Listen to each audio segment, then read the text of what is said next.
Hello and welcome everybody to the Pure GT social races, and tonight we are at Watkins Glen. Lime Rock Park was the venue last week, and it provided some great action both on the track and slightly above the track. There was a lot more airborne Ferraris than we're used to seeing here on the channel, but we've got 3 fantastic races coming up for you and a whole host of new drivers as well.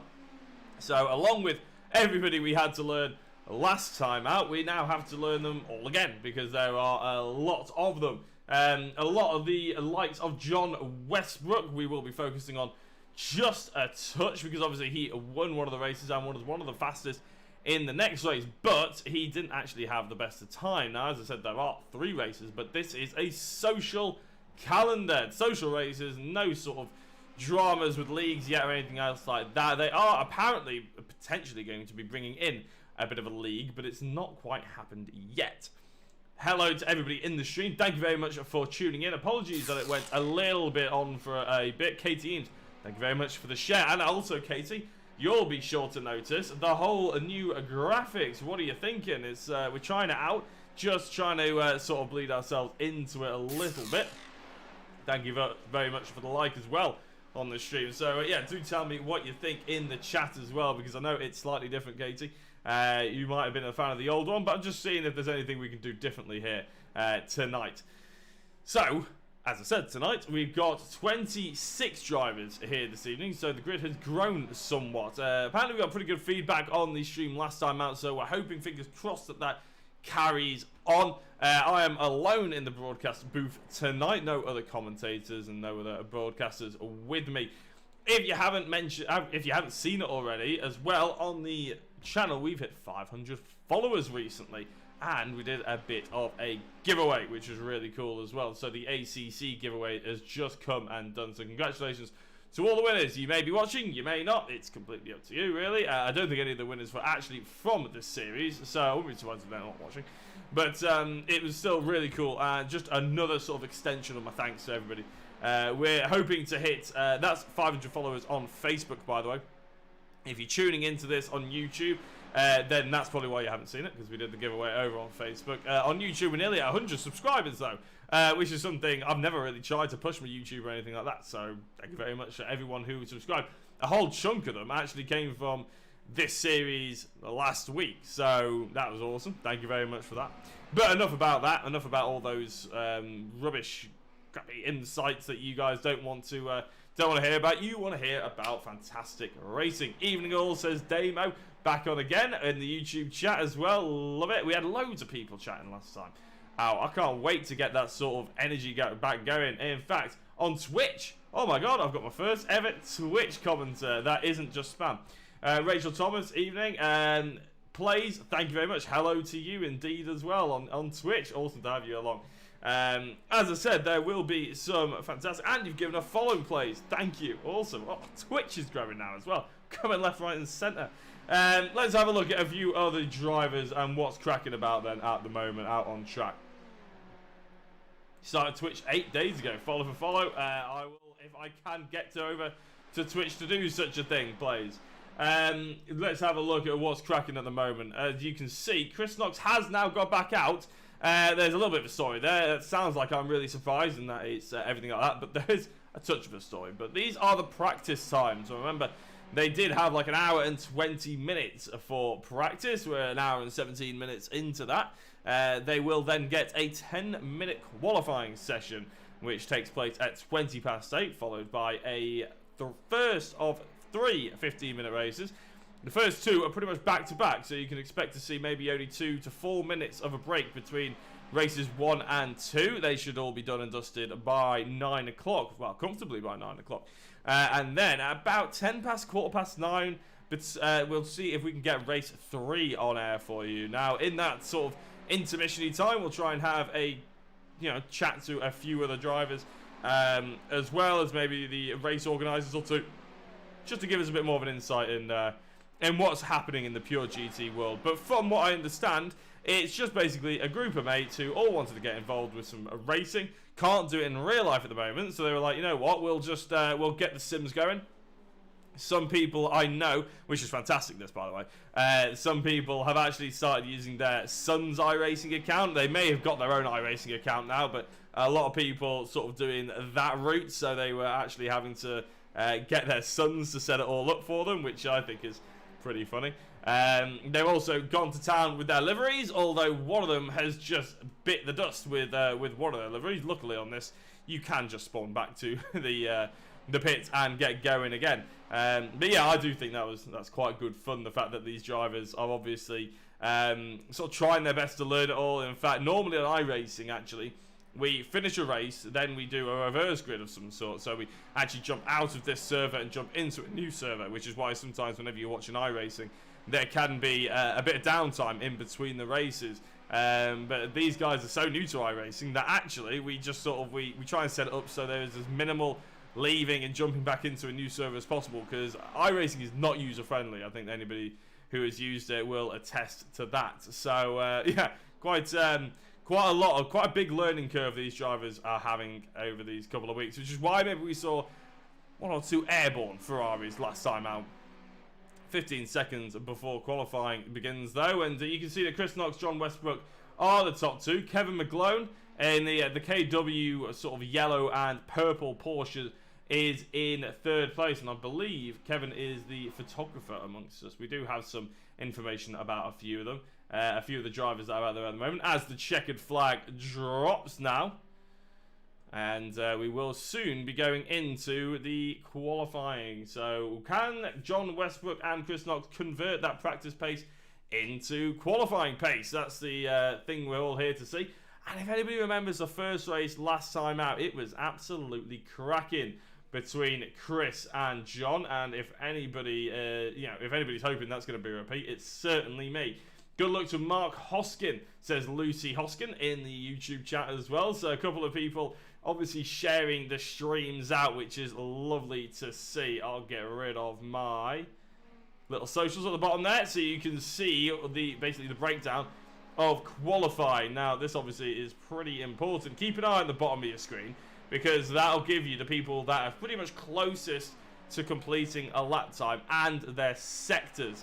If you don't know what the sectors sort of translate into, it is oh my god, it's gone out of my head. It's yellow for a non-improved sector, green if you've improved and it's a personal best sector, and purple if it's the overall best sector of the entire qualifying, basically, if you're quicker than everybody else in that sector. Watkins Glen only has 3 sectors, so expect that there'll only be 3 bars at the bottom where it says no time, just below there, the dark grey there. In fact, you can start seeing them appear on your stream now. Barry Rabbit with 2 greens, that means a personal best in 2 and 3. Not hard to do, considering they've just come out the pits. As they start what will be their first flying lap, but realistically, they will have to probably do a little bit more to to get the car up to temperature. Watkins Glen, bit of a dinky track, to be honest. It's not a track that I'm particularly in love with. It's got a very difficult sector here, and we saw a lot of drivers really struggle with elevation changes at Lime Rock, and I can see a lot of people probably are going to end up in the wall, and you'll see what I mean when we go on board for a lap with these guys. Barry Rabbit, a driver who was a race winner last time out of Lime Rock as well, got a new livery apparently, so let's have a quick look at that one. It is looking very fresh. By the way, the liveries in this championship are boss. They are absolutely wicked. I love them. So expect to see a few sort of just jumping around the order just to see the liveries. Pallet Storage getting a shout out there on the side of the 488 Ferrari. Chris Knox putting in 2 purple times with a green has put himself on top of the timing table. Not hard when Holmbrook is actually about 20 seconds off, 15 seconds off at the moment. Nick Phelps is that into 4th place, and here we go. We're starting to get some movers and shakers as new drivers are starting to put in their fast times. Only 10 minutes qualifying. It's actually a little bit difficult, and at Lime Rock Park we saw an awful lot of drivers really struggle to actually put that lap together. So we will expect them to, try and sort of keep it a little bit cleaner, I would say. If in qualifying, if you get a 1x, basically if you cut the track or make contact with anybody, you end up getting the lap time taken away from you, which is what we saw a lot in Lime Rock. Not something that's going to be as common here, because Watkins Glen, you're basically, if you cut the track, you're basically in the Armco. And nobody wants to end up in the Armco, as there's a spinner at the front. And who was that, actually? Was that Chris Knox? Yeah, it might have been Chris Knox. In fact, it was in the Scuderia Ferrari, spawning back to the pits already. So he's went and put in a good time, only second though, because John Westbrook has put in some purple times and tops the timing side at the moment. The Spider-Man looking livery. He's back at it again, and I tell you what, there must be a story with the Spider-Man livery. I'll have to see if I can get hold of it.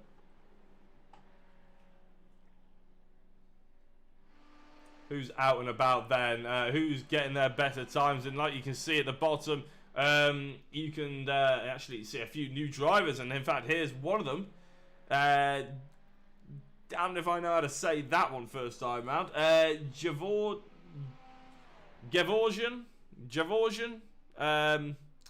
Somebody's gonna have to spell that out for me on the in the chat. Unfortunately, I'm just not that good.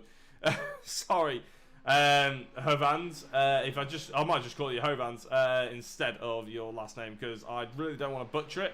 If someone wants to tell me how to spell it or how to say it, then I will give it a go, but I don't want to go around butchering names.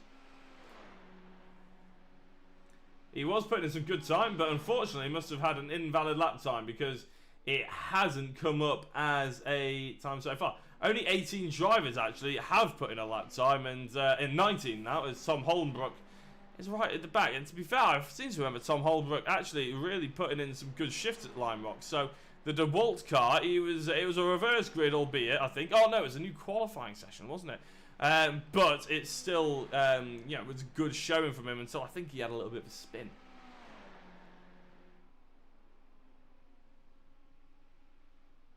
We had a shout out from Lucy Hoskin for Mark Hoskin, so let's have a quick look at him then. What kind of livery has he got on his car? You see, this is the thing. It's fantastic to have all these brilliant looking cars left, right and centre, but realistically it does take 1 or 2 rounds before I start learning everyone just by the livery. So do excuse me if I do get something slightly wrong, but the fact that these drivers are, you know, not actually coming in with all the massive amount of sponsors on, and it's really important to get their names and everything right with all the sponsors, is really quite entertaining. Because then you get John Westbrook with a Spider-Man, you get a few drivers with Ferrari, but they have Red Bull on the side of the cars, and all this sort of thing. It is really fun. Speaking of Ferraris though, the Scuderia Ferrari looking car is just put himself a couple of hundredths closer to pole position, but John Westbrook still holding that. Richard Abra coming into 3rd place, knocking McGlone. In fact, McGlone is, yeah, in 4th place by the looks of it, so Abra just pipping him. Westbrook, the other Westbrook, is that 2 Westbrooks? Alec Westbrook in 5th position. Now there's a new name. Is there a relation? I can only guess there is. Maybe a son, maybe a brother or something. I'm not entirely sure, but either way, it's always nice to see.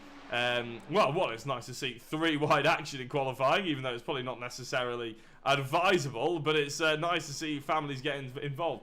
I remember covering the PMR Porsche Cup, which Chris Knox was actually a part of, and that had 2 Newsham family members in it. So Dave Newsham, the ex-touring car driver and Clio Cup driver, and also Callum Newsham, his son.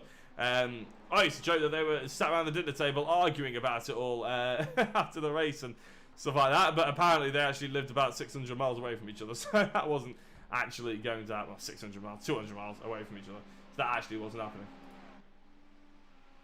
Who's going quick then? Alec Westbrook, actually, as we dived away from him, went and put it into 4th place. So he's jumped Kevin McGlone, who has now dropped. He's still in the top 5, but only just.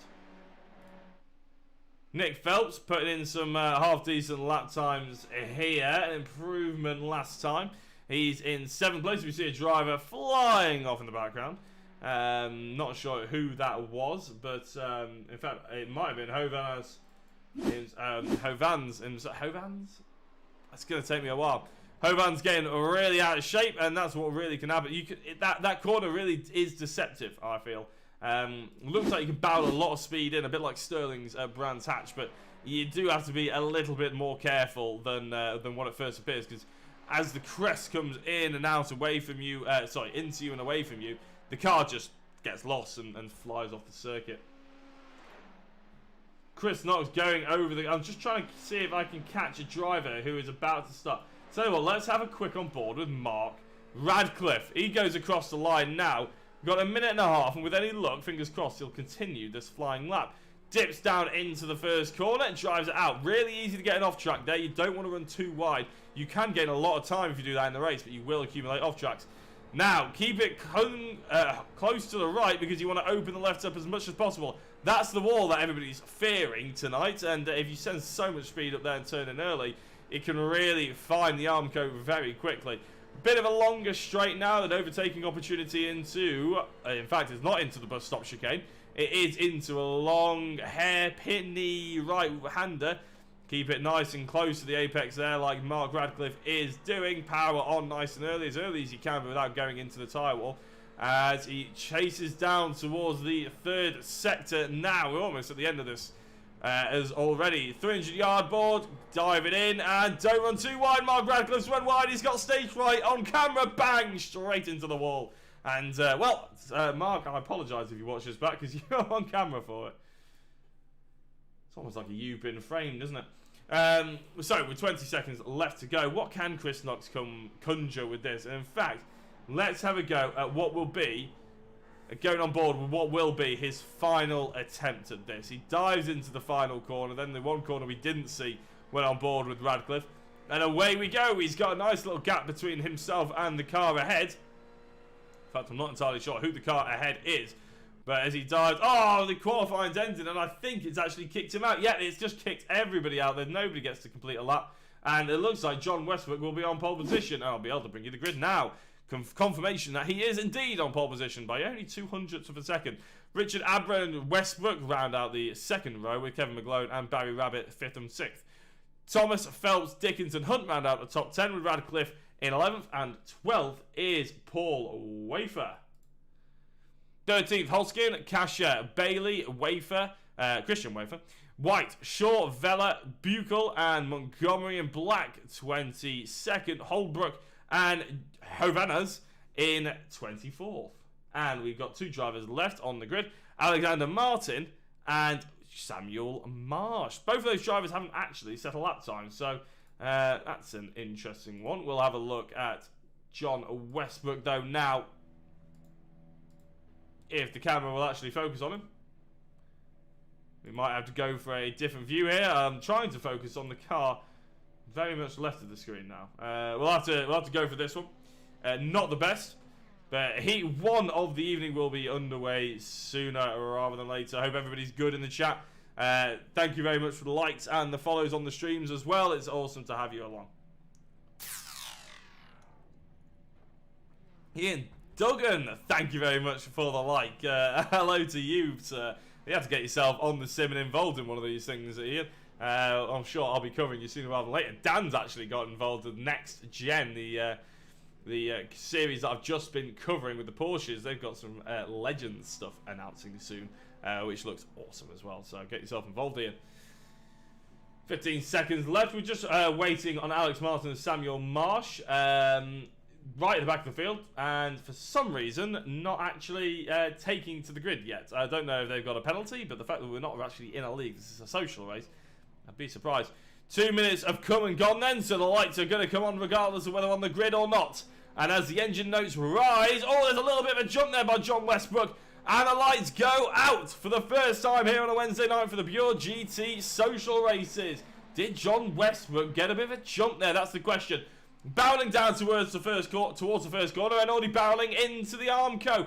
2 or 3 drivers ending their night early by the looks of it as Chris Knox cuts up the inside of John Westbrook. Alec Westbrook gets back up through Richard Abra, and already John is down to 4th place going up the hill. Chris Knox, who wasn't actually able to get on the get into practice at all, apparently he's having some problems with his VR and his mouse and everything like that. His mates helped him out, which is why he is now on the grid.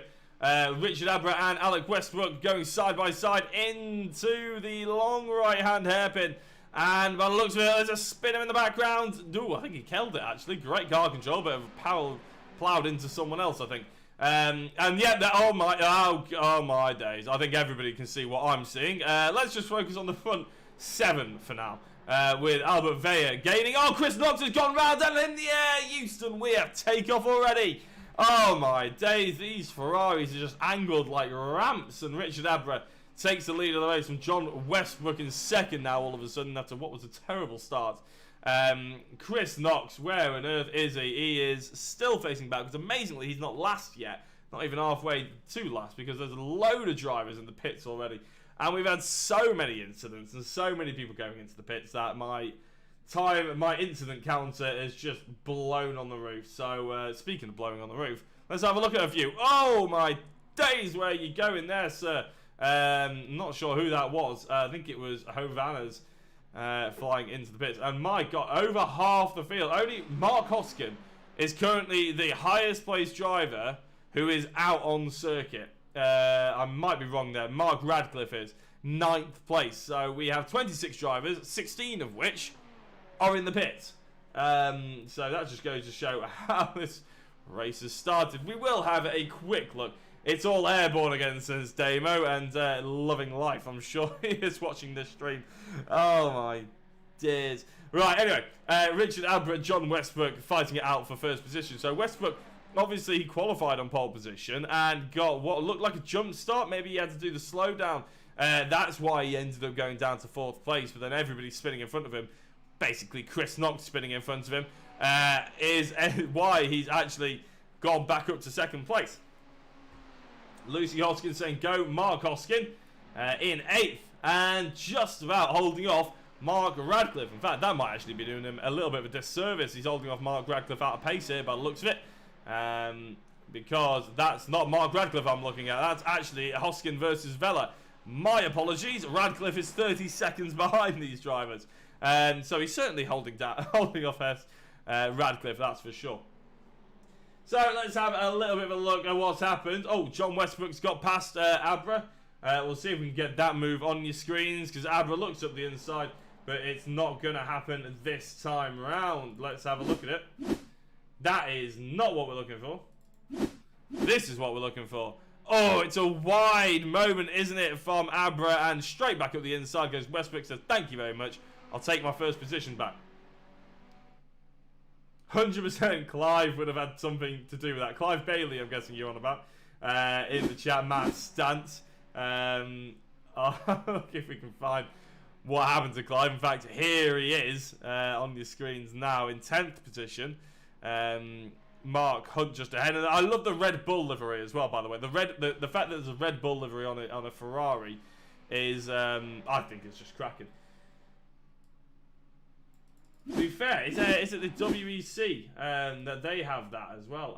Just having a look. Max Hunt went off track right at the beginning. Oh, what's happening here? So, right in the background there, we already had... No, I'm going to have to go on board with that, aren't we? I think that's for sure.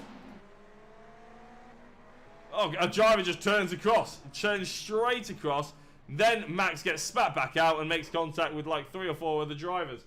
I'm really not sure what happened there. Let's see.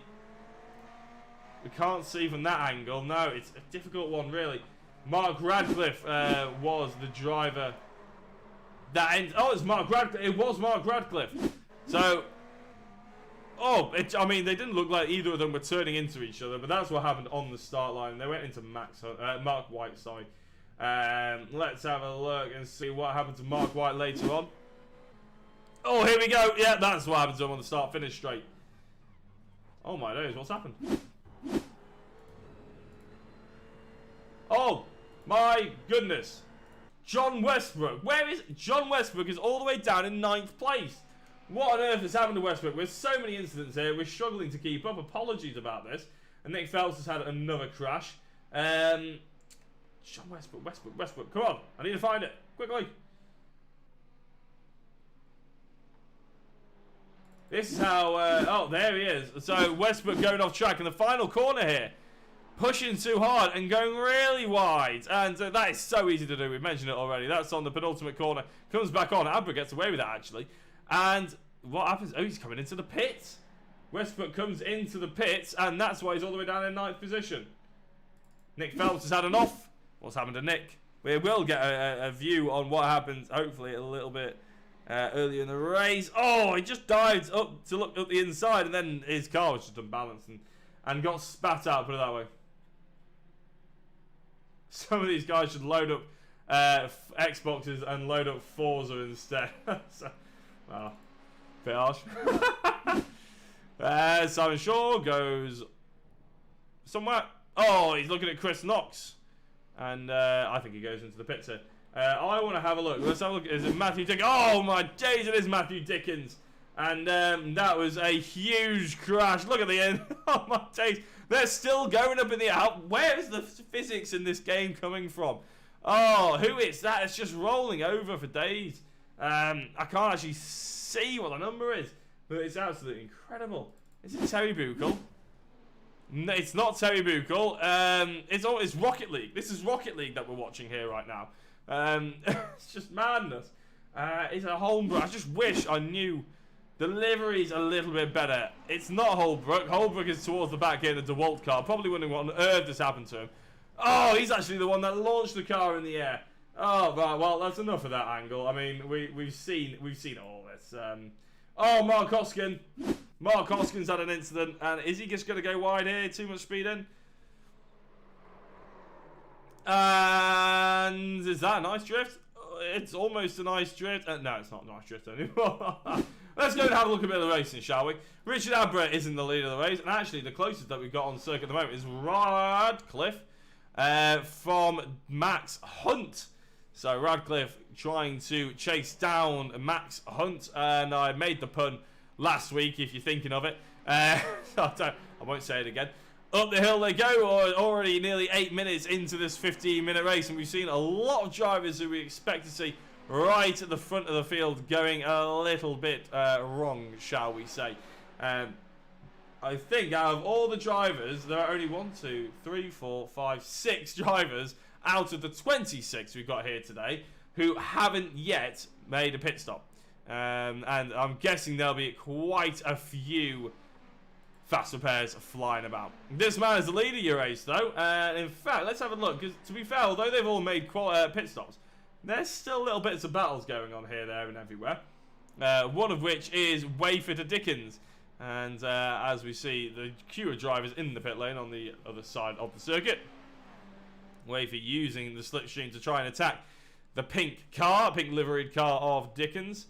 And it looks like he runs a little bit wide there, Wafer, as he tries to get back onto the circuit and get up the hill using the slipstream. There's a good opportunity once you're past the hill to just pitch it right and then attack the driver ahead if you've got the slipstream. And it's a long enough straight for the slipstream to come into effect. It's just whether or not he's close enough to make the move yet. It's going to be touch and go. Oh, look at that. Well, Dickens is going defensive. I'm not sure if he really needed to do that, as Wafer wasn't really far close enough to him.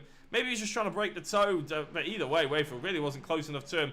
But these guys are just learning, and now they're not in a massive pack. It would be a good opportunity to learn a little bit of racecraft in these Ferrari GT3 cars. Oh, the inside goes Wafer. No, he doesn't, not quite. Getting a nice clean exit, though, as he tries to pull alongside Matt Dickens. Going into the first corner, he's blinking in and out of existence, actually, so his internet won't be helping him here.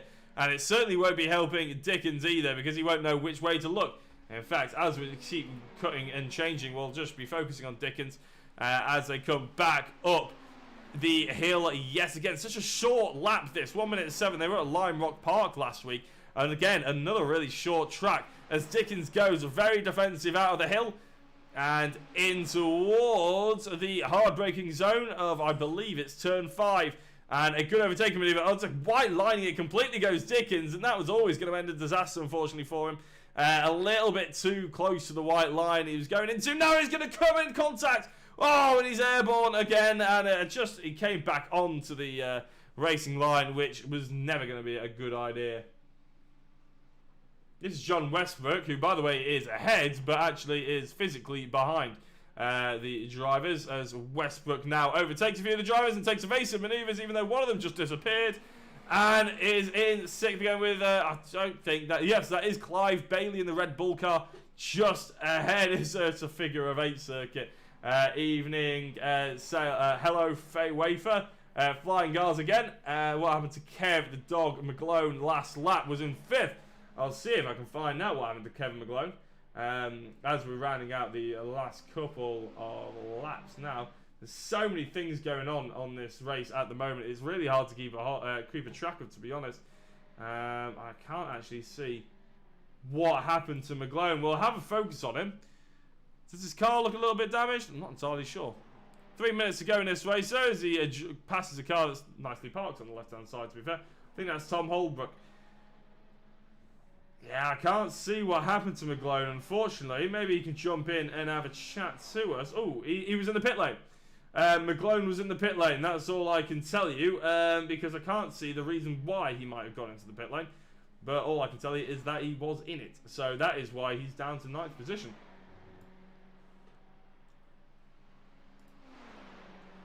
Barry Rabbit, and this isn't a fight for position. It's actually Buchel in 13th place, who is 4/10 behind Barry at the moment. But Barry, yet again, keeping his nose out of trouble and potentially taking home a podium position at this rate. Mark Radcliffe, Alec Westbrook is in the pit. In fact, look at all those cars in the pits. In fact, I can read them off. Westbrook, Alec Westbrook is just leaving. Martin Thomas, Matthew Dickens, Tom Holbrook, Steve Kasher, Mark White, Albert Vea, Chris Knox, and Nick Phelps all in. I feel like we need some more fast repairs. I feel like we need I think it's Chris Knox. Well, it is Chris Knox who sets up the servers and everything. Chris, you need to put some more fast repairs on this. Unfortunately, it's just a little bit too much. Tell you what, though, the Westbrooks are at each other, aren't they? This is nice to see. A little bit of a family rivalry, or what I assume is a family rivalry between these guys. Nice to see as John gets past. There was a bit of a disparity in pace in qualifying. Looks like John is translating that qualifying pace that he had, and practice pace, to be fair, into race pace as well. And after everything that's happened, I mean, John's been into the pits as well, keep in mind. It's going to be a potential 4th or 5th place for him if he keeps it all nice and clean. A minute and a half to go, and your podium position, and at the moment, there's only 4 drivers that haven't been into the pits. 3 of them are your top 3. Richard Abra, who's gained 2 positions, started in 3rd. Barry Rabbit, who's gained 4 positions, started in 6th. And Daniel Radcliffe started in... Oh, come on, Jack, do your maths. 11th place, and has gained 8 positions to be into 3rd place. So, 3 drivers. I mean, last time it was the show of Westbrook and Chris Knox. So, I would always say it's quite nice to see some new drivers on the podium. And in that respect, it's quite good. What we don't want to see, obviously, is a load of crashes, and that's the reason why these drivers are taking victories and stuff like that. There is indeed a party in the pit lane, and as we're at Watkins Glen, you could say it's in the USA as well. Well, it is in the USA, but you get where the joke was going there. Richard Abra, though, he's gonna round out the penultimate corner to start what will be the final lap of the race. Only a 1 minute and 7 lap time round here, unless you're John Westbrook and Alec Westbrook, to be fair, in which case you're lapping in the 1 minute 6s. But the rate Abra's going, this is going to be the white flag, and indeed it is. So he doesn't really have much of an opposition around him either. So with any luck, as long as he doesn't throw himself off, he's got a good 20-odd seconds back to Barry Rabbit, who in turn has 45 seconds back to Mark Radcliffe. The gaps that we see in the Pure GT social spaces are absolutely massive. In fact, I would love to just keep an eye on him, but Alec Westbrook is giving it a little bit back to John, and this battle isn't over. We'll keep an eye on it after we see Richard Abra, obviously, potentially, because he has, this isn't over yet, take the checkered flag. And as he's going to be coming round, probably the long right-hand, it looks like Alec Westbrook goes a little bit wide, and it's going to be one more lap of these two racing. Sorry, I had a bit of a hiccup there. So as he's rounding the penultimate corner, we'll focus on Richard Abra. I think there's a spinner in the background, as he comes home to take the first checkered flag of the evening here at Watkins Glen for the Pure GT social races. Richard Abra, take a bow. Barry Rabbit comes home in what will be second place as long as he doesn't collide with Montgomery, and it will be second place for Barry Rabbit. Mark Radcliffe, in about 45 seconds time, will hopefully round out the podium. 8 places gained, one of only 4 drivers not to enter the pit lane, so that means that Alec Westbrook and John Westbrook both entered the pit lane, and still is beating someone who hasn't been into the pit at all. To be fair, the person who hasn't been into the pits at all could be carrying an awful lot of damage and just decided they didn't want to come in and waste time in the pits. Thank you very much to Faye Wafer on the Facebook stream as well. Awesome to have you along. As we're looking at Mark Radcliffe rounding out the final corner in the Hublot car. It's going to be third place, bottom step of the podium for Mark Radcliffe.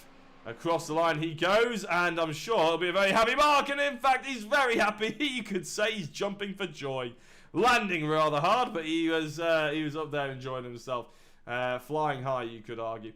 As I think that is pretty much all the drivers left to come across the line. Maybe Andrew Montgomery is yet to take the checkered flag. In fact, he has, actually. So we'll wait for the results to come up on our screen for the first race of the evening. And in fact, just as we say that, here they come.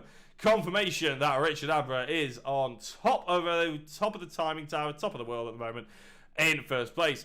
Barry Rabbit in second, with Mark Radcliffe rounding out the top 3. John Westbrook in 4th, from Alec Westbrook in 5th. Clive Bailey is 6th. Kevin McGlone in 7th place. Wafer 8th. 9th is Wafer again. Christian, though, this time. Max Hunt in 10th. Hoskin, Black, Buchel, Dickens, and Thomas is 10th to 15th. Montgomery, Havanas, and White of 16th to 18th. And then it's Holbrook, Kasher, Shaw, Veyer, Phelps, Knox, Martin, and Marsh. Basically, everybody's a lap down. And we have the grid for the next race as well. Clive Bailey on pole position with Alec Westbrook in 2nd. John Westbrook in 3rd. Radcliffe in 4th. Barry Rabbit in 5th. And Richard Abra in 6th. And I think it's a top 6 reverse grid. 7th is McGlone. Wafer in 8th. Wafer is in 9th as well. Max Hunt, Hoskin, and Black, 9th to 12th. Oh, we're gridding up, so we're about to go racing. Here, the lights are on, and we are away yet again, and it's a few bog starts from a few of the other drivers, but Clive Bailey is off the line nicely, but Alec Westbrook is off the line better, and he's got John as well for company. Nobody looks like they're spinning off the line this time round, though, which is a pleasant change from race 1. I didn't even manage to get a drink in there, flying through the air, definitely. Oh, there's already a driver on his roof, and wouldn't you know it, it's we're back to Demolition Derby style racing here at Pure GT. I'll try and catch who that was in a couple of minutes. It looked like it was quite funny to me. Not that I'm sure they're probably not laughing. Clive Bailey, though, he slips right down the order. And in fact, he's getting had off and now in 6th position. So pretty much everybody flying past him as Mark Radcliffe goes for a spin. And so does another driver ahead of him. That's Alec Westbrook ahead. So a couple of people spinning. Barry Rabbit and Richard Abra, who were 2nd and 1st in the first race of the evening, now going at it for 2nd and 3rd this time round, as John Westbrook has gotten into the lead and got already a 1.2 second gap from the rest of this pack. Clive Bailey now up to 4th position, so Clive has, well, been everywhere basically. He's been in 1st, he went down to 7th or 6th, sorry. Now he's back up to 4th. It's now he's going to potentially be fighting for a podium position. Oh, everywhere. Big dive at the inside there by Martin Thomas on Terry Buchel, I believe. And there's not been as much carnage. I mean, there has been carnage, but not as much. I'm going to have a look at the early flip. Oh, as I say that, there is more action going behind. Kevin McGlone is involved with it.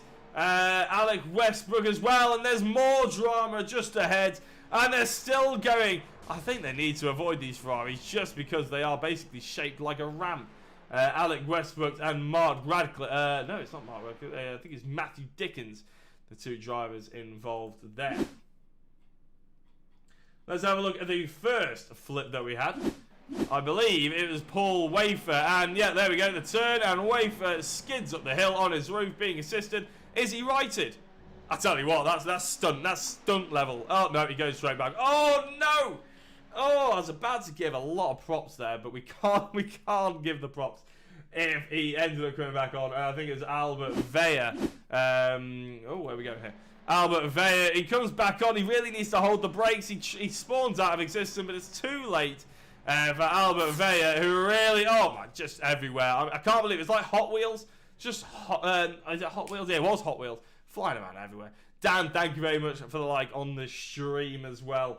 Let's have a look and see. There was also Alec Westbrook having an off. Oh, there's the off for Alec Westbrook.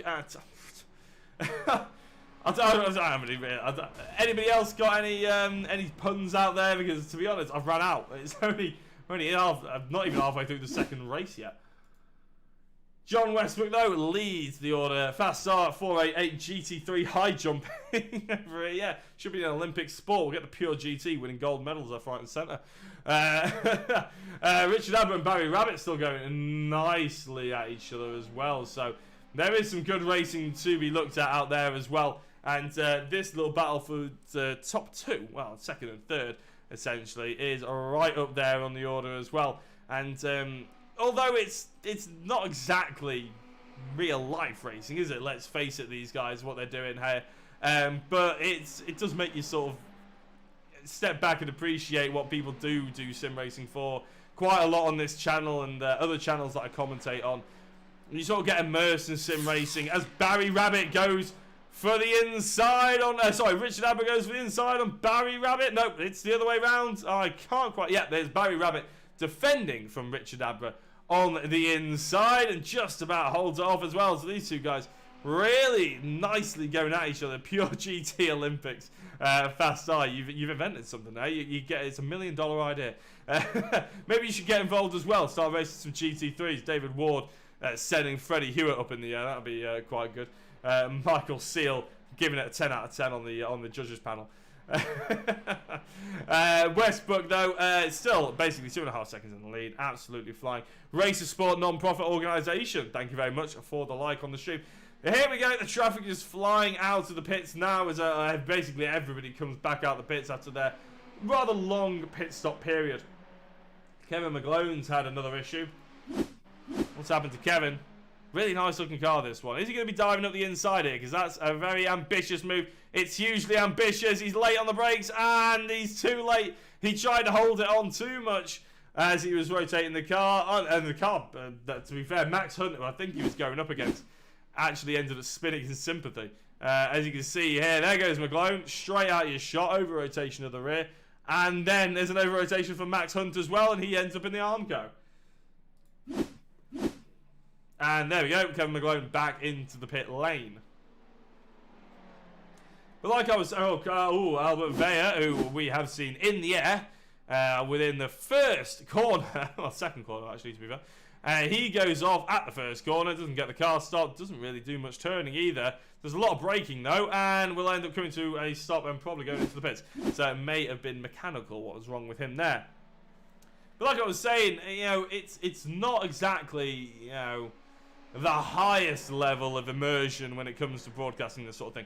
But it does make you appreciate what sort of sim racing is and can be about. I mean, we've had a joke in the chat already that these guys would be loading up Forza. And to be honest, back when I was racing on 4, oh my days, I'm going to have to interrupt this story again because they're going 3 wide with a back marker here. That's Black at the back in 18th place. And just got in the way. Richard Abbott squeezed on the inside as Barry Rabbit tried to go around the outside. He thought there was no space on the inside. Then Black moves over just a touch. Barry Rabbit says, oh, thank you very much. I'll go straight up that inside. And takes the position. So, Black gets a little bit of a wiggle with the background there. As, I'll tell you what, this is a great little battle, isn't it? There are other ones as well. Chris Knox is up to 5th place and fighting with Christian Wafer. We'll see if we can catch a little bit of what those two are up to in a second. Just want to see if Barry Rabbit flies at the inside again. I think there was a little bit of an off in the back. So here is Christian Wafer and Chris Knox. Knox on the outside, Wafer on the inside. Chris Knox goes through nice and easily though. Right, Barry Rabbit and Richard Abbott. Can I finish my story? Yep, thank you very much. So, like I was saying, realistically, those, I used to race on fours all the time, my mates, and a lot of the racing looked exactly like this, where we'd make our own stuff up with stupid Fiat 500s that can go 200 miles an hour or something like that as well. And to be honest, it's what a lot of people get into sim racing, not only for, but it's just what happens. You have a group of mates, you want to sort of be a bit more social. I know, for instance, that during lockdown that I've spent a lot of time, I'm 25 now, I spent a lot of time on the Xbox as a teenager, and then obviously you move on, people get jobs and everything like that, and so my mates who used to play on the Xbox have all stopped playing. All of a sudden lockdown happened, we're all back online, and we're all sort of chatting to each other, enjoying it, and it helps us get through it all, especially those of us who live alone, which isn't me, thankfully. I live with my girlfriend and my new puppy, but it is for some of my mates, and they've found that the Xbox has really sort of helped them in terms of, it gives them that sort of social aspect, and that's exactly what a lot of people get into sim racing for. It doesn't often get broadcast, which is why you don't often see a lot of this on streams, but it does offer that sort of opportunity to be, get really involved in something, have a group of mates, look forward to something, practice for it. Project Gotham Racing, what a throwback. That was the game. Project Gotham Racing 2, back when you could have a bike versus a car. I think the Ferrari, what was it? Ferrari Enzo was the car back in that day. But yeah, it helps a lot of people out, and it gives you something to look forward to on a week. And that's basically what we're doing here. Oh god, there's a few more drivers. Steve Cash, Paul Black, and Christian Wafer with the cars you saw going off, and this is why Chris Knox is involved. Chris Knox seems to be involved a lot today, as Cash spins off first, Knox goes past. There's a little bit of a touch there with Wafer, who then goes... Oh, Chris Knox got very lucky there. Gains 20 positions so far. As, they got away with that one. Chris Knox gaining 20 positions so far, and going a touch wide there, but it's good showing by Chris. I mean, he's obviously hugely quick. He qualified in second place, only 200ths with the second off. John Westbrook, who still leads this race, by the way, if anybody's wondering. 5.2 seconds to the good. Richard Abra and Rabbit have been holding each other up so much that Westbrook has just driven off into the distance. And with 5 minutes and 15 seconds left of this race, it looks like it won't be much catching him either. Kevin McGlone is going door to door with someone, and I believe it was, in fact, I'm like, Kasha. Yes, it was Kasha. He's overtaking Kasha, and in fact, it's Thomas in between these two. You can see sort of where everybody is on the circuit in the battle box on the right-hand side of your screen, bottom right. You can see that McGlone is in 14th place.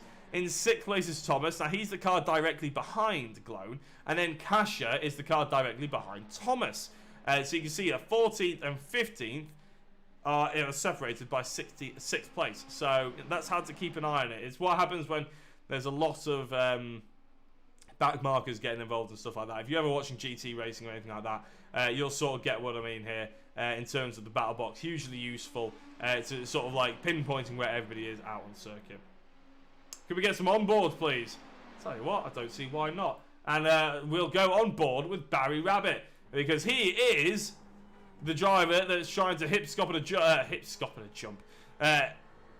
You know what I mean. Hop, skip, and a jump. There we go. Towards Richard Abra. That little pun there was just didn't come off, did it, at the end? Going up towards the penultimate corner now. Hit the 300 board. Make sure you hit the apex and don't go over the crest too much on the exit. Penultimate corner, just turned in a touch too early there, Barry. That didn't allow him to get on the power nice and smooth as he goes on to the start-finish straight for 3.5 minutes to go for John Westbrook. Oh, it's a huge dive on the inside by Barry.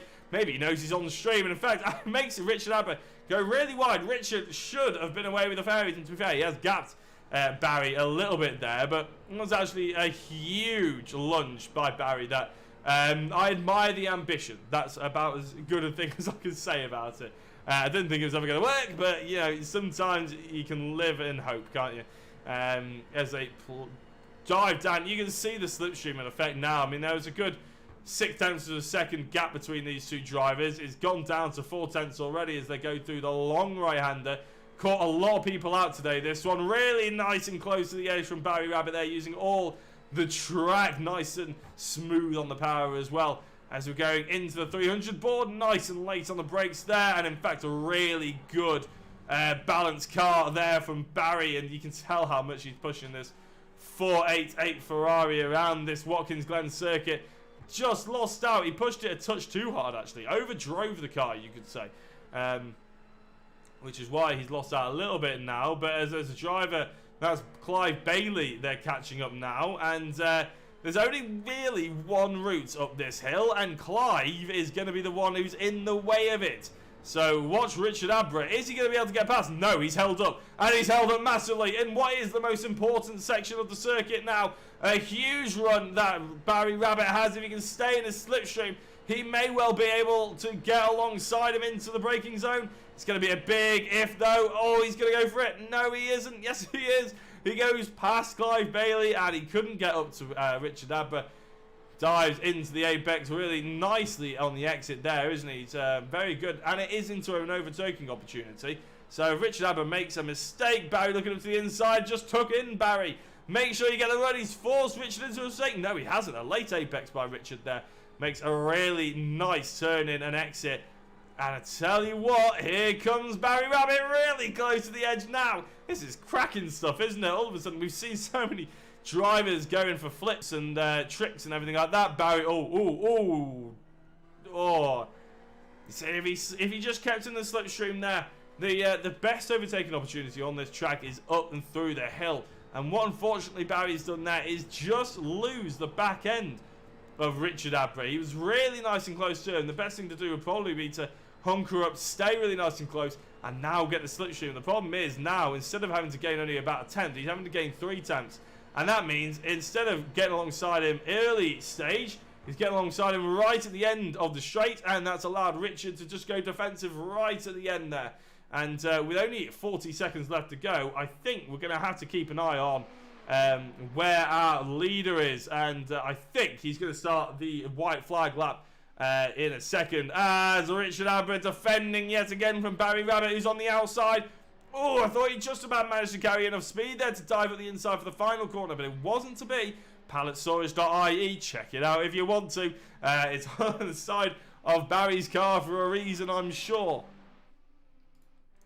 John Westbrook starts the final lap of the race, and for him, it's been quite quiet, hasn't it? Let's face it.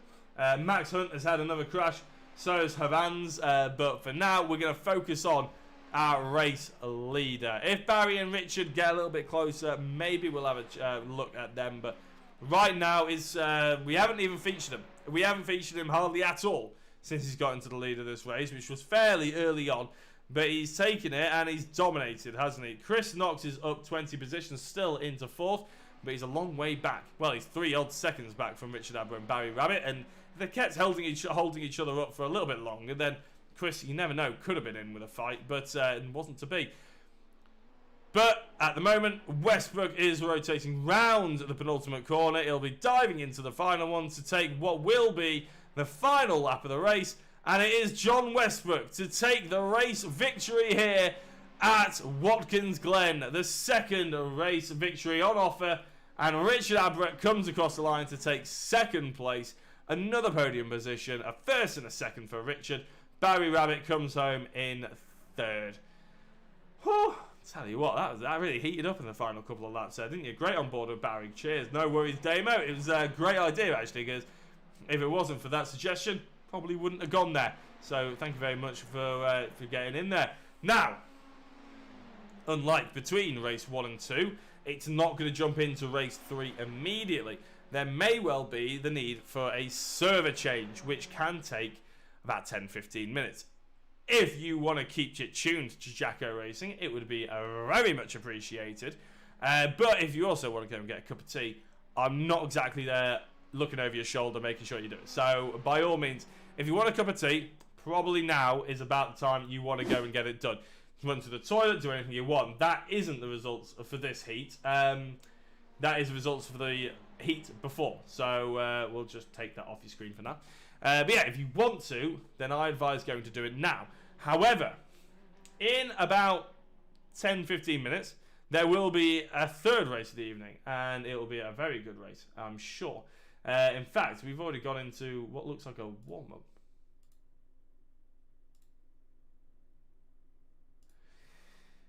See, this is the bit where I could be wrong here. It looks like we've gone into a warm-up. I don't know if we have to leave the session. But let's have a look and run through the finishing results for that race. John Westbrook in confirmed race winner, 5.5 seconds ahead of Richard Abra, who was a very close thing with Barry Rabbit. Chris Knox made a 20 position to finish in 4th. Mark Radcliffe had a 3rd in race 1 and a 5th in race 2, so another good showing from Mark. Christian Wafer wasn't too far behind him in 6th place, with Mark Wright in 7th. And then we start the drivers who have been lapped. Paul Wafer in 8th, Max Hunt in 9th. Rounding out the top 10 was Martin Thomas with Clive Bailey in 11th.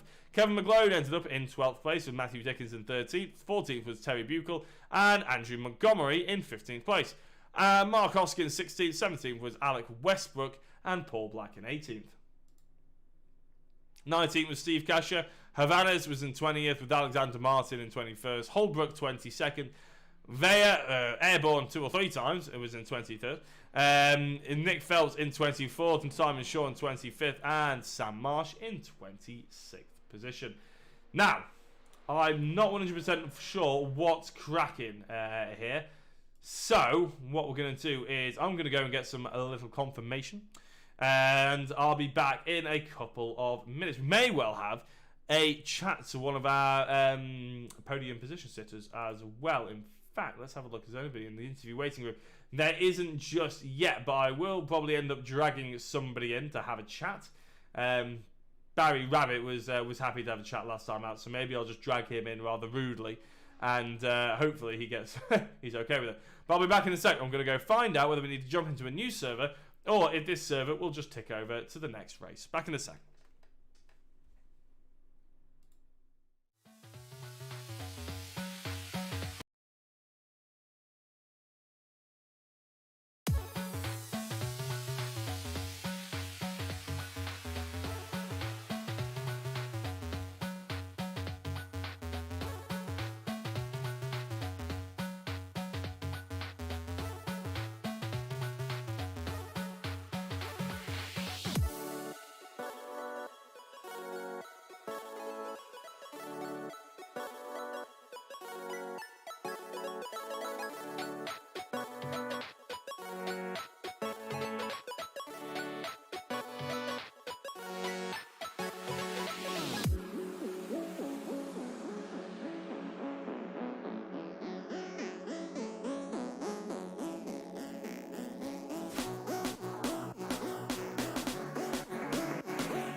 Now, we are a couple of minutes away from going into the third and final race. We stayed in the same server, which means we obviously get to see what the previous results were. Now, in the interview waiting room, I have seen one or two drivers, one of which is Christian Wafer, and I'm going to bring him in. Christian, well done to you on that previous race, and welcome to the commentary box. How do you feel like your race has gone so far? Hello. It's actually quite good. I got 9th and 6th, so I'm pretty happy. I was going to say, that 6th place there looked like you were getting quite close to the likes of Mark Radcliffe, who obviously ended up with the podium position in the first race. So to be fine amongst that sort of area, and especially not getting involved in any incidents, must be a bit of a win in itself. Yeah, normally I come 15th to 12th, but going up in podium is quite nice, yeah. Yeah, absolutely. And what's the hardest bit with this series? Is it avoiding the crashes, or is it getting the lap times in? Because I feel like especially today, Watkins Glen is a hard circuit, don't get me wrong, it's a bit tricky. But if you're avoiding the contact, if you're avoiding people basically airborne, you end up in that sort of top 8, top 10 area. Is that the key tonight? Yeah, normally avoiding people crashing, but the pressure is on when it comes to people overtaking you and stuff. Absolutely, yeah, and we'll be going into a top 10 reverse grid, which means you'll be starting, I believe, on 4th position. What are the ambitions going into that one? Try and get 1st, maybe even 3rd. That sounds like a good goal. Sounds good to me, yeah. Always a good goal to try and aim for those podium places. I'd like to, I'll say goodbye to Christian, but is there anybody you'd like to give a quick shout out to before we let you go and get warmed up for the next round? Shout out to Fifi Mummy. Absolutely brilliant. Thank you very much, Christian. Well, I'll let you get back to warming up, and thank you very much for jumping in the interview. No problem. See you later. And that was Christian Wafer in the coming in to have a little bit of a chat. Now, I did see Chris Knox in there before, but I believe he's just sorting one or two little bits out. So we won't be having a chat to him. However, we obviously will be going into the next session really rather soon, and in fact, probably within the next 2 or 3 minutes. So I'm going to jump you back to the. In fact, let's have a little bit of a look. I won't jump you back to the sort of be right back screen. I will have a quick look at what we've been getting up to tonight. So obviously in Heat 1, the results were as followed. It was a bit of a mess, I think it was safe to say. The first race here tonight, and apart from Richard Abra and Barry Rabbit, pretty much everyone has finished about a minute down.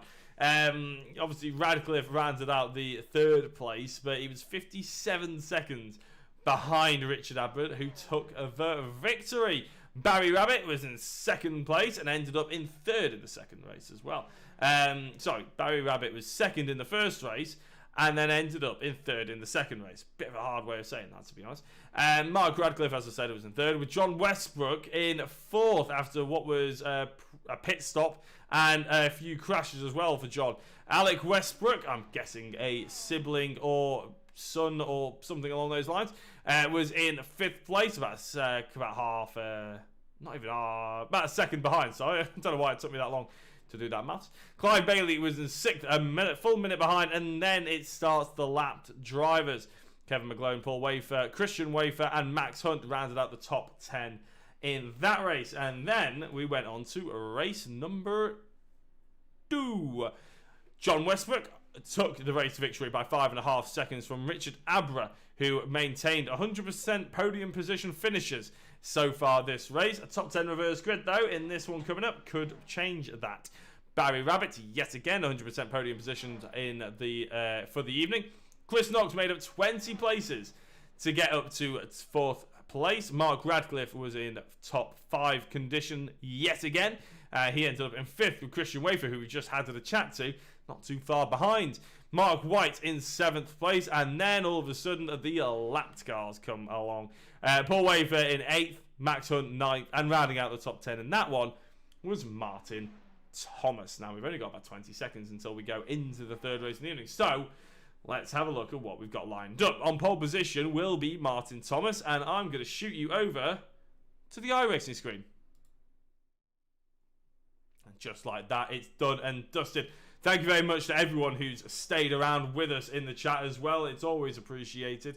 We'll get sort of gridding up as soon as it's available to us. The checkered flag has dropped in the practice session, so we should be able to get it up as soon as possible.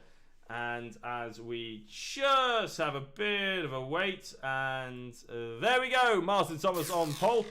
Just ready for the last race, says David Ward. Good for you, David. Nice to see you. Like, I'll appreciate that in a second. Martin Thomas, Max Hunt in second place by Paul Wafer and Mark White, the second row of the grid. Christian Wafer in fifth with Mark Radcliffe in sixth, with Chris Knox and Barry Rabbit seventh and eighth. Richard Abra in ninth, and 10th is John Westbrook this time. Clive Bailey in 11th, and Kevin McGlone ended up in 12th. A little bit further back then, and 13th down is Dickens, Buchel, Montgomery, Hoskin, Westbrook, Alec this time, Paul Black, Kasia and Heredes in 20th place, Alexander Martin in 21st, Holbrook 22nd, Albert Vea in 23rd, and Nick Phelps in 24th. But that's not all, because we got Simon Shaw and Sam Marsh rounding it up for the 25th and 26th. David Ward, thank you so much for the 10 stars, and it's awesome to have you along. Thank you very much. As I said, the stars are absolutely incredible, and I will thank you again and again in a second. But for now, the engine notes are rising, the lights are coming on, and we've got to appreciate the third race has gotten away here on a Wednesday night for the Pure GT Social Series, and it's going to be the final race of the night. As let's go into Martin Thomas into the first corner. Max Hunt going side by side with Paul Wafer, and there's a little bit of an incident. There's a big incident, and that's Paul Wafer going round, and that's caused a big mess in the background. By the way, Chris Knox up to fourth already from what I believe was sixth position. There's someone in the wall, and I'm not sure who that is. I think it's a Christian Wafer this time. And by the looks of it, it is, yeah, Christian Wafer, the driver we just had a chat to. Barry Rabbit's had a crash. Is this coming out the pits? I think he started in the pits, and then he drove in towards what has been a cluster cluck, and all of a sudden gets turned into, and, well, there we go. Business is as usual. He actually parks himself on the bus stop chicane that we're not even using tonight. John Westbrook, though, is up to second place already with Mark White, Richard Abra, the top three. Martin Thomas in fourth place. Kevin McGlone up to fifth. Havana's up to sixth place. And what does that mean? What has happened to Chris Knox? We'll find out in a second, because I made the mistake last time of going too quickly to the replay, so we won't do that just yet. We will, in fact, watch Richard Abra try and go around the outside of Martin Thomas, who started on pole position, with Kevin McGlone looking for a much improved third race, as the first and second, it's safe to say, didn't exactly go his way, put it that way. How long until we have air? I think we've already seen it, Damo. I think that's pretty safe to say. This little battle, though, isn't it? It's a tasty one. I'll tell you what, as well, Westbrook's already passed Mark White. Sorry, Mark Wright. I'm pretty sure he's a reality TV star. Mark White into first place, so John now has the race lead, and what's the betting on him just pulling away from it potentially, as Buchel, it looks like Alexander Martin, a little bit of an off, Richard Abra, Martin Thomas and Kevin McGlone are nicely fighting out, but as they space themselves out, let's have a look at a little bit of a recap. I want to know what's happened to Chris Knox. In fact, here we go, we can have a cheeky look. And it's fighting with Richard Abra. Abra ends up taking him off and straight into the tyre wall. Tell you what, that one would hurt in real life. That would one of those crashes that you just grateful that it's on a sim. And I think, by the looks of it, Max Hunt had a spin in sympathy from it as well. Ends up going around, and there goes Kevin McGlone. So that's what happened to Chris Knox. Barry Rabbit then. We had a quick look at what happened to Barry, I believe. Oh yeah, this is what happened to Barry. He ends up coming out the pits and then into a little bit of a ding-dong, shall we say. Yeah, there we go. Gets touched, goes wide, goes into a Ferrari, and I'm counting that as air, Damo. And at the moment, that is basically how we are. There's already a 3-second gap from John Westbrook down to Mark Wright. Richard Abra is actually putting Mark Wright under pressure, and Abra is going really strong here for what could be 3 podium positions. At the moment, he's actually got first, second, and third if it ended right now. But he's obviously looking for slightly better than that. First, second, and second wouldn't be a bad return for Richard on this evening either. Flashing of the lights going for behind Kevin McGlone. As they've both... Actually, Mark White is just pulled out ahead of these three drivers for now. And is that Richard Abbott trying to just use the slipstream so the other two drivers behind him don't get as much of an advantage on him? He's going to be looking up the inside now, I'm sure. Yeah, well, Mark White going defensive. And, sorry, Mark White. I keep saying it. Mark White going defensive. And that was a late defensive call, I thought. But to be fair, actually, thinking about it back, maybe we'll have a quick look at it. It may not have been that late. As Richard and Martin Thomas, go through. I should really have the full names up. There we go. John Westbrook, Richard Abbott, Martin Thomas then, and Mark White. Kevin McGlone in 5th place. And there's a spinner off in the background. I think that was Matthew Dickens. I could be wrong. As in fact, I think McGlone's got past Mark White. And indeed he has. So all of a sudden it's Abbott, Thomas, and McGlone, 3rd, 4th, and 5th, with Mark White in 2nd, 3rd, and 4th. Mark White in 5th. I don't know what's going wrong with me. That break has not done me any favours, has it? A surprisingly clean-ish race so far. I mean, the top 8 are the only drivers that haven't pitted, actually. But Matthew Dickens is pitted, but he has still out ahead of Mark Oscar and Paul Wafer. So, in fact, there are a few other drivers that haven't pitted. That'll be why they haven't pitted. They've actually disconnected. So, Albert Vale, Simon Shaw, Sam Marsh, Nick Phelps, and Mark Radcliffe and Tom Holbrook haven't been able to stick around for the 3rd race of the evening. So, actually, we've only got 20 drivers running. And realistically, only about 17 of them are actually currently driving on the circuit, which is a bit of a shame. So we've had a little bit of a drop off here and there, but sometimes that happens in sim racing. At the end of the day, this is a free championship to enter for them. It's not even a championship, it's just a free social race. And you know, if they can only fit an hour in their evening to get on the sim, then they can only fit an hour in. You know, family comes first, real life comes first, and that is why you sometimes see a little bit of a drop off. Martin Thomas and Richard Abbott is actually the closest battle we've got on circuit at the moment. So, whilst we're on this sort of slightly down period, Andrew Montgomery has had a little bit of a spin round. He's lost one position. He was in 5th place. Oh! So what? Who was that? Paul Black just sat in the middle of the road. And you can see here. And he just parks his Ferrari. Oh, no, he rolls his Ferrari. And all of a sudden just parks it. Oh, my days. Trying to do a 3-point turn is Paul, and unfortunately that meant that Montgomery ended up having a rather big incident, and here that incident is spitting himself out into the wall. And to be honest, I'm not surprised with the fact that where Paul Black's Ferrari was positioned. And actually something else happens to Paul Black. Is a little bit of a touch here and there. Is he going to go into the penultimate corner and spin because there's damage on the car? Indeed, that is the case. And Paul Black has another crash. Westbrook, 5.5 seconds ahead of Richard Abbott and Martin Thomas.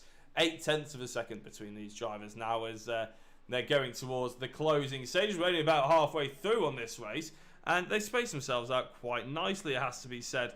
For the moment, anyway, I'm sure they'll probably end up closing back on each other sooner rather than later.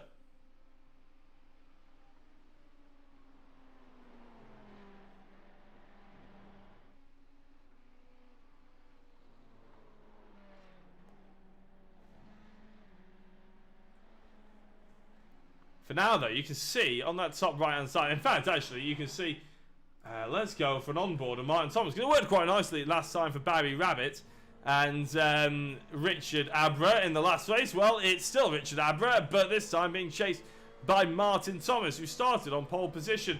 And I know Rachel Thomas in the chat will be extremely pleased that we're going to be on board with the driver now for the 3rd race of the evening. for the closing probably a couple of minutes, because this one looks like it may well go down to the wires. Richard Aber goes very defensive there. That was an aggressive move across. Martin Thomas going into the braking zone now. Who's going to be in the lead? It is side by side. Thomas has to back out of it though. It's such a long apex here, and it really does show that, you know, it's opportunistic if you're going to be trying to go around the outside. Very easy to defend going through there. If you get up someone's inside, it can be a fantastic racing opportunity, an overtaking opportunity.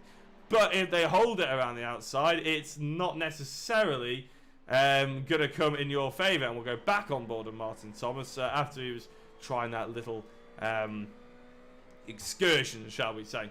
Almost looks like an iPad on the right hand side of your screen on his wing mirror, but that is for GT racing. This is a GT3 car after all, and actually that gives you their position out on track, and it also come up with different colours depending on what category they're in, whether it's Am, Pro-Am, LMP2, GT3, doesn't matter. Well, it won't be LMP2, will it, because it's a GT3 car, but you get what I mean. And that sort of gives everybody who's watching maybe a 24-hour stream and commentators and everything like that a bit more information. So if you're wondering what that thing is on the right hand side of a windscreen in this Ferrari, well, that's what it does. Obviously not really important in this race, but if we cut back to maybe have a little look on their windscreen now, they've got a number there. That's what the little iPad thing is doing. Come on, Martin, says Rachel. Well, I'll tell you what, he's doing a good job so far, and with the slipstream catching up nicely. Matthew Dickens and Mark White, nice and close, but I think Dickens, as he probably had... Oh, what's happened? Oh, no! Martin Thomas has had an off. Martin Thomas has gone off from the penultimate corner, and just as we were giving him the praise and giving him the airtime, he ends up going off, and now he dives into the pits. What has happened there? And I'll try my best to find out. I can't quite see it. Where is Martin Thomas's? There it is. So this is Martin Thomas. Oh, just too much speed going through the penultimate corner and then ends up going into the tyre wall. That is absolutely gutting. Good news for Kevin McGlone, who is now up to a podium position. And good news for Richard Aber, who has now got a 3-second gap to anybody behind challenging to take away his podium position.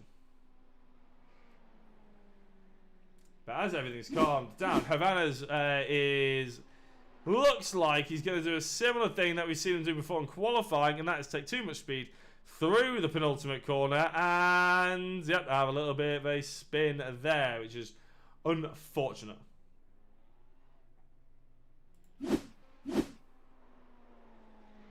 Clive Bailey's had an incident as well as we're into the final couple of minutes of this race. Oh no, don't come back on. Don't come back on the racing line. No! Oh, my days. Clive, oh, he ended up taking himself out and turning himself over so he doesn't do any other damage to any other drivers. I think maybe he was actually just trying to get access to the pit road and probably thought, you know what, I could drive through that wall. Let's just go for that. So, John Westbrook, 7 odd seconds in the lead, and he's come home with 2, but well, potentially, we haven't actually finished this race yet, obviously, but there is a potential for 2 race victories here for John tonight. Obviously, the first race didn't quite go his way, but the next 2 really were very strong for him. And if we were doing points, if this was a championship, it would probably be Richard Aber who takes home the most amount of points, but it would be very close to John Westbrook. And, you know, at the end of the day, consistency wins championships. We're not doing a championship, but it is always nice to know that you can get those lap times in on the board. Also, that racecraft as well. And the more these drivers do drive these things, the better the driving standards and quality will be. There's no doubt about that. Realistically, a lot of them, this is probably their 4th round of racing here at Watkins Glen. 4th round generally, by the way, not just of Watkins Glen. 4th round generally of racing and iRacing, and they've only really been doing it since Christmas.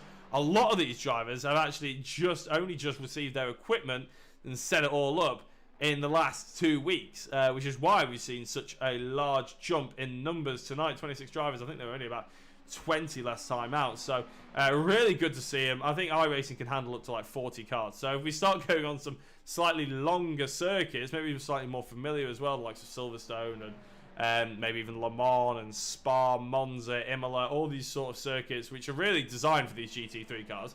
I think it's safe to say Watkins Glen and Lime Rock not really designed for these types of cars. Then I'm sure we'll be getting some really cracking quality. And as I said, if we start going to the likes of Silverstone, even Snetterton and places like that, they're a lot flatter. So we might not get the elevation changes. They're an awful lot easier, is what I'm trying to say.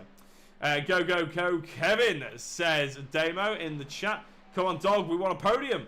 And Clever McGlone currently providing that service for you. Paul Black has had another off, unfortunately. Oh, gets rear-ended. And to be fair, he was going awfully slow all of a sudden. Has his engine blown?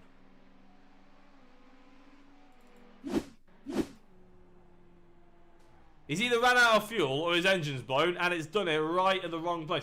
I don't think his engine blew, because you normally hear a big bang if his engine blows, and an awful lot of smoke. And we didn't see either of that. Even on iRacing you get that. We didn't see either of that. So I think he probably just ended up running out of fuel, to be honest. And he probably fueled it maybe 2 laps short. Which is a bit of an unfortunate, as I believe this will be the final lap of the race. And in fact, it is the final lap of the race. John Westbrook is started the white flag lap now. Richard Abbott currently in 2nd place. 3rd is Kevin McGlone, with 4th being Matthew Dickens, and 5th being Mark White. Only the top 5 drivers are unlapped, and to be fair, it is a very short lap here. So if you do jump into the pits, you are at least going to be 1 lap down, and that's if you only use a fast repair, basically. It's that long to go into the pits and get something repaired, even with a fast repair. Maybe stick some new tyres on. If you don't know how to unselect that, then that can just happen automatically. And then obviously you end up losing a lap and losing any chance of getting into the podium positions, that's for sure. But John Westbrook has not been phased at all in this 3rd race. He did have to take a pit stop in the 1st race. I think he came 4th in that one, ahead of Alec Westbrook. This time around, Alec is nowhere to be seen. He's all the way down in 12th place. But John has yet again shown his class. Coming out of the final corner, he's going to come across the line, and it's going to be a flash of the lights and a flash of the checkered flag going the way of John Westbrook for the 3rd race of the evening. Another victory to him. Richard Abbott comes across the line to take 2nd place, and what will be a hugely popular podium position, I'm sure, in the chat, will be Kevin McGlone taking home 3rd place. Matthew Dickens comes across the line to take 4th, with Mark White, not right, in 5th place, which is, by the way, a fact that is right. So we can confirm that. Max Hunt, I believe, maybe Max Hunt wasn't a lap down, actually. In fact, no, I'm doing a disservice to a few people. No, I think the top 9, top 8 maybe, are not a lap down, as Max Hunt is coming up to the penultimate corner. This little battle of cars, I don't think any of which are for actual track position. Could be wrong. I think Terry Buchel and Alec Westbrook actually are getting nice and close to each other. Is there a last lap lunge? No. However, I really do like Terry Buchel's car. That is a tasty looking Ferrari. Has to be said. Excellent racing. Excellent result. Great racing, says Damo in the chat. And a big shunt up the backside as a few drivers come and finish the race. So, the results for the feature race, not the consolation race, the feature race. John Westbrook takes home another race victory here at the Pure GT Social Races. Richard Abra is in 2nd place, with Kevin McGlone in 3rd. So Richard rounding out an evening of pure podiums, going left, right and centre for him. 2 2nd place and a 1st. Kevin McGlone taking home a popular 3rd place, with Matthew Dickens in 4th and Mark White in 5th. Hunt in 6th, Wafer, Hoskin and Thomas, and another Wafer rounding out the top 10. Also, Mark Hoskin down, or at least 1 lap down, by the way. Terry Buckle in 11th place, with Alec Westbrook in 12th, Alexander Martin in 13th, Clive Bailey in 14th, Havana's in 15th, with 16th is Paul Black. Andrew Montgomery ended up 17th, also 11 laps down, with Chris Knox in 13 laps down in 18th place. Steve Kasher in 19th. Barry Rabbit ended up in 20th place, and all these drivers actually didn't even feature in the race at all. So you can read the names there, but they didn't actually feature. So that is your evening's racing here at Watkins Glen. And we do have a few people to have a chat to. Let's have a bring in of Irish Kev, because he's been a popular in the chat. And he tried to come in last time, but I'd already finished the stream. But this time, I'm not making such a mistake. It is Kevin McGlone in the commentary box. Hello, Kevin. Congratulations on the 3rd place. Yeah, thanks very much. How you doing? You all right? I'm not bad. I'm sure probably not doing quite as well as you are. That 3rd race was a bit of a turnaround of luck, wasn't it? Because the first 2 were they weren't the best for you. I'm gonna admit, I wasn't even in the seat at the start of the second one. Really? Where on earth were you? I kind of thought we had 5 minutes between the races, so suddenly saw the traffic lights and was getting in, strapping in, and trying to figure out what I was doing and where I should be. Well, you ended up finishing off the 3rd race, obviously, knowing exactly where you should be. You've had plenty of people cheering for you in the chat. I think it's Mepham and Damo as well, giving you a shout out. Sure, you'll probably like to give a shout out to those guys in a minute. But Watkins Glen, I think we had a chat after the Lime Rock stream, didn't we? About Lime Rock's going to be a difficult track to be at. It proved that way, wasn't it? There was an awful lot of commotion. Yeah, look, it's one of those that, you know, turn 1 and turn 5 are particularly difficult, and you kind of underestimate it, just thinking it's a big old loop, right? It's fast, and we're running a fixed setup as well, so we're running a setup from Darlington, and that's carrying out through every circuit. So it's not exactly, although it's a quick setup, it doesn't have a lot of turn in. So yeah, it can be a sneaky one. It can definitely be a sneaky one, that's for sure. Where are we off to next then, Kev? Have you got any idea? Yeah, we're going around the corner from where I live. We're going to Silverstone, so hey, don't stand a chance. What kind of layout was Silverstone? Is it the GP loop? Yeah, I think it's going to be. There's been some talk during the race, believe it or not, about whether or not it was going to be the old classic, the Abbey National Loop. Oh wow! The old World Circuit, or whether or not we'll do GP. I think for everyone's fairness, I think it's probably going to be the new GP circuit. I was going to say, I think the GP circuit is probably a little bit easier, and obviously the GT, it's a circuit that definitely suits the GT3 cars a lot better than the likes of Lime Rock and Watkins Glen, doesn't it? Yeah, well, it can definitely cope with 5 into 1 corner, unlike some of the other tracks that we've been on during this. You know what I mean? So yeah, good. Yeah, absolutely awesome. Well, Kevin, was there anybody you'd like to give a quick shout out to before we let you go and enjoy your podium, the feeling of the podium? No, just the paid fandom on the chat that you've had to suffer. You know what I mean? I'm sure they'll be wanting their commission checks tomorrow. So. Fair enough. Well, Kev, thank you very much for jumping in, and we'll be speaking to you potentially next week. Always a pleasure. Thanks very much.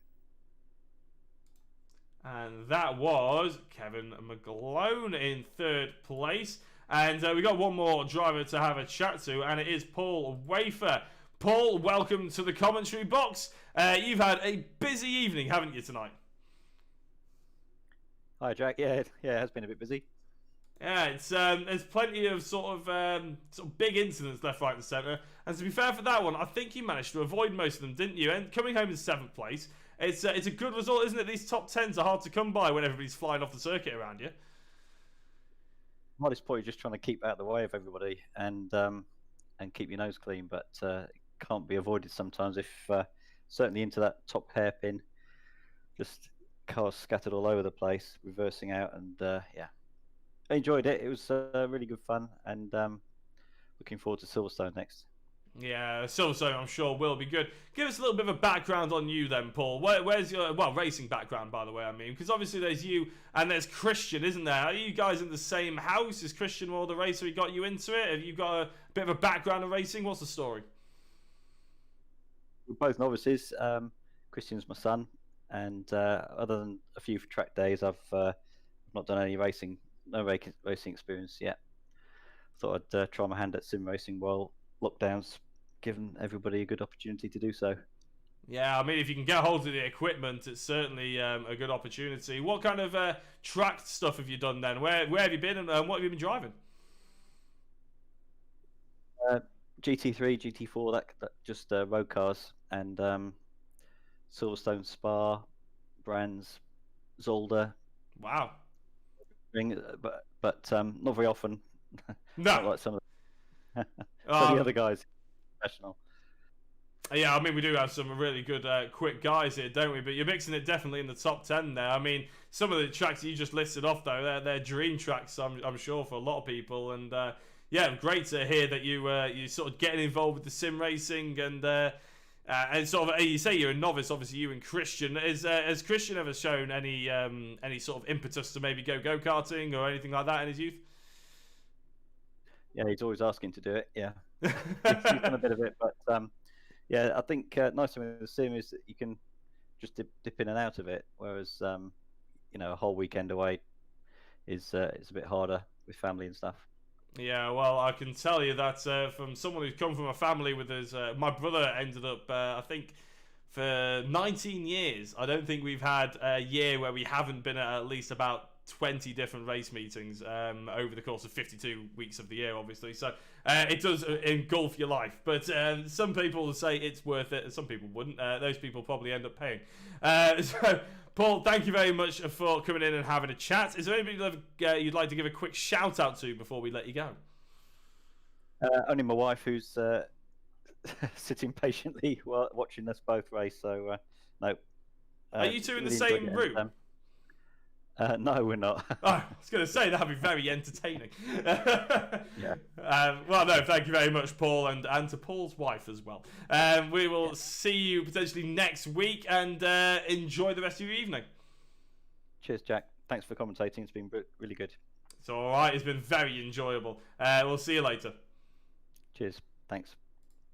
And that was Paul Wafer, and that was all the drivers that wants to come in for a chat afterwards. It's always nice to hear a little bit more about the sort of backgrounds of certain drivers as well, and whether they're novices or been around a little bit, what kind of track days they've been on, because it really does give a good indication of maybe sort of where their confidence stands, but also if they sort of feel like they're overachieving as well, or just here to enjoy it. And it's just nice to know, really, isn't it?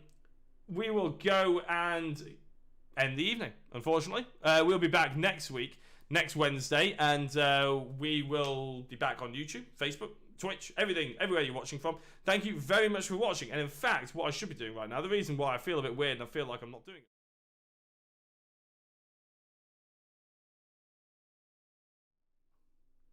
No, I haven't figured that out yet. So thank you very much for watching. My name's been Jack Oliphant. This has been Jacko Racing. We'll be back next Wednesday. Bye.